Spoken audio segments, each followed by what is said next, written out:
right, so check this out. This is an all-in-one HDMI stream switcher, where basically you have your preview monitor and your video switcher inside this travel hard case. The whole thing is customizable, super easy to use, and if you're a production team on the go with a multicam shoot, this is gonna be perfect for you. So let's dive right into it because this might be a long video. I'll put time chapters down below too in case you need to skip ahead. So let's go. Mr. Black. By the way, welcome to the channel. My name's Danny Black. I love to share with you cool gear that comes my way, and if you're new here, don't be a stranger. I'll put links to everything down in the description. You can find it down there nice and easily. But here we go. This comes in from OC, and really you have three separate products. You have the video switcher that comes in around $300 US, same price as the ATEM Mini Pro. It basically works the same, but the OC has a lot more features and functions. And we also have a 14-inch portable travel monitor that looks amazing, and it all comes configured together in this custom case that has all the ports and mounts that you need to get this thing up and running. So perfect for those production teams that need a pop-up multicam video shoot or live stream where you can broadcast it on projectors and things like that. This system can help you set up within minutes and you're ready to go. And this case is like your typical travel hard case for professional gear.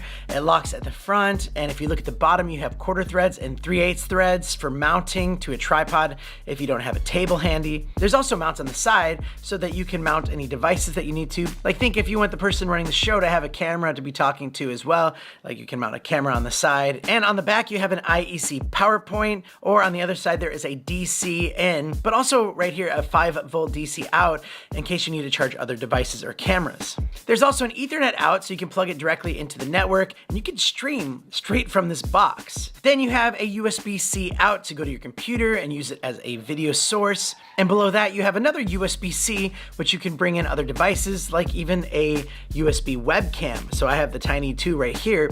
I could plug it in that and use it as a source, which is a really awesome feature. Over here you have an HDMI output that's set to program out, but you can actually customize it to be any source or even all the windows. It's actually pretty cool how much you can customize it in the menu.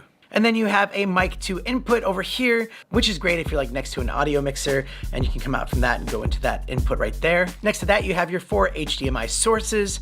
I have 3 plugged in, as you can see, shuffling through them. And yeah, it's really easy to do. When you open the case, you can see how it's all customized just for the switcher. And there's a little prop over here to keep it from closing on you. Down here, there's a spot for an SD card where you can pop that in and not only record just your shows, but you can also load up videos and images to play back on this thing. And I'll show you how to do that later on in the video. Up here you have another mic input. This is mic 1. And then next to that you have a phone input. Up at the top you'll see a power switch for the whole unit. And there's also a fan switch. And now that fan is really quiet. Like most of the time I have to like put my ear up. Is that on? It's that quiet, but it's on. And it's really good at dissipating the heat.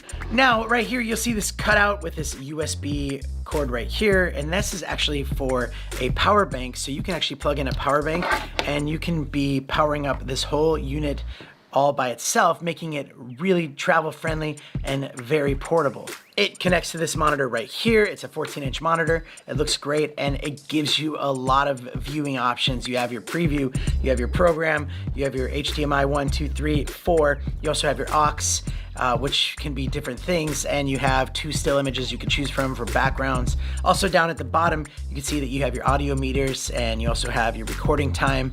Also, when you press the menu, you can see clearly the menu system down there, and it's super easy to navigate. Okay, so getting to the switcher now. So there's a lot going on the switcher, as you can see. Starting at the top, there is a power button for this thing, so when you do power on the main switch, you still have to power it on here. Down below that, you see a live stream button so that you can click that and go live. You have your 4 different buttons for your different HDMI sources down here. And not just the program out, you also have the preview out as well, so you can press that to preview your shot. Next to that, you have other sources like your auxiliary source and super source, which is really cool. And we'll get to that in a second too. You also have your still 1 and still 2, so if you want to bring those up, you can just that easily by pressing the button. Next to that, you have your different transitions. You have mix, where you have like a fade, and you have a dip for dipping to color. You also have a wipe with different transitions you can select. And then you have a preview button, which is cool because you can have it on the preview screen and see what it's gonna do. And then you can make that go live after you turn the preview off. the auto button to do the transition, and the fade to black to fade to black. And then there's also a T-bar, which feels nice. It feels great, and it's really easy to use, and you can slow it down as much as you want. I love how you can just go up and down as well. Okay, looking up at the other side, you have your audio mix over here where you have your mic 1, mic 2, your 4 different HDMI input sounds, your auxiliary sound, your program out levels, and you can press on those and you can turn them on and use that control dial right here to adjust those, or you can set it on AFV. And what AFV means, it means audio follows video. So if you have like an HDMI source that has audio and you have it on AFV, that means when you cut to that, it will actually pick up the sound like you hear it doing right there. All right, so next to that, you have this like macro set of buttons here. And this is a little bit confusing, but at the same time, it's really cool. What it does is it basically records different keystrokes, if you will. So if you have like a complicated move of shots where you're going from like 1 to 2 in a transition, and maybe you're gonna play a video and maybe a couple videos, you can actually press and hold down one of these buttons and it will record, and you can do that system of shots and cuts, and then you can recall that and we'll play it through that. So maybe it's not for your average user, but there's a lot of people out there that would have to like do the same kind of like quick shots and changes, and it'd be so nice to just have it all recalled for you. Now, if we go a little bit further, you'll see that there's a record button and a stop button, and that's how you can record on your SD card, which is what I'm doing now. So you can see the preview screen. You can see all these screens here. Next to that, you have play, pause, and back and forward tracks, and that's actually for the videos that are on the SD card. So you have a little folder on that SD card where you can put video files on there. And so then you can hit play, and you can see it down at the aux. And so I haven't made the aux live, but as soon as I make it live, it'll play it for you. Down below that, you have your chroma key and color key, where if you have like a green screen or something that you want to key out behind you, you can do that and customize that. You also have the DSK button and the background button, which we'll get into here while we jump into the menu, because that's a beast in itself right here. Ready? Check this out. Press menu. And you can see, I love that it shows up on the screen. It's super easy with this dial and button right here to navigate. You can hit the menu to go back a level. So starting from the top, let's just have a look.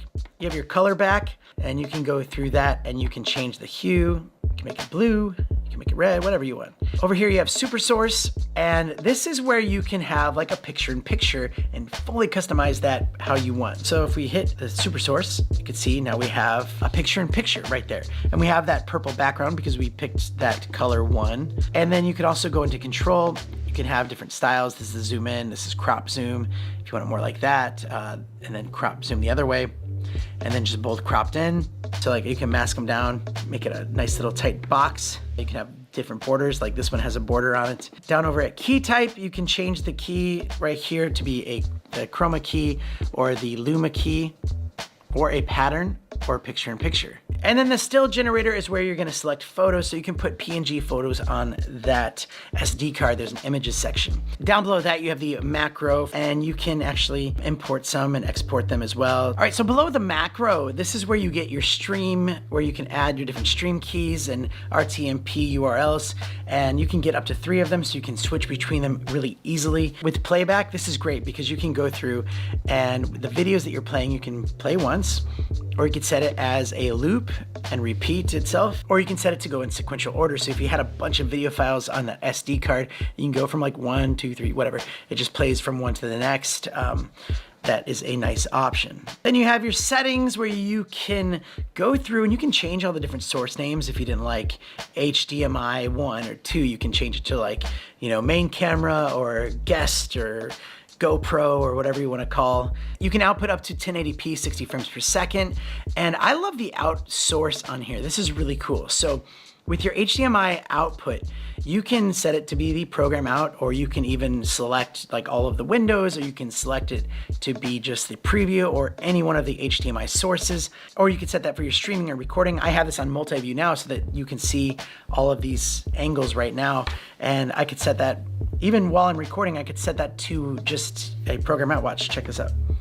So I could set this to program out. And so now you're just gonna see the program out. When you get to your SRC selection here, this is where you can get to your auxiliary and you can change it to go to your webcam. So now I can use the webcam as a source instead of your auxiliary, your SD card with the video files. So if you didn't want those video files and you wanted to use that webcam as a source, that's how you do it. And yeah, that's basically it. And the whole thing comes in around $900 US. And that might be a lot to the average person, but really if you have professional shoots, if you want to impress clients, you take this thing out, instead of having wires everywhere, you're ready to go within like 5 minutes. They're going to be impressed, and it's just going to make your life a lot easier and just more efficient. So kudos to you, OC.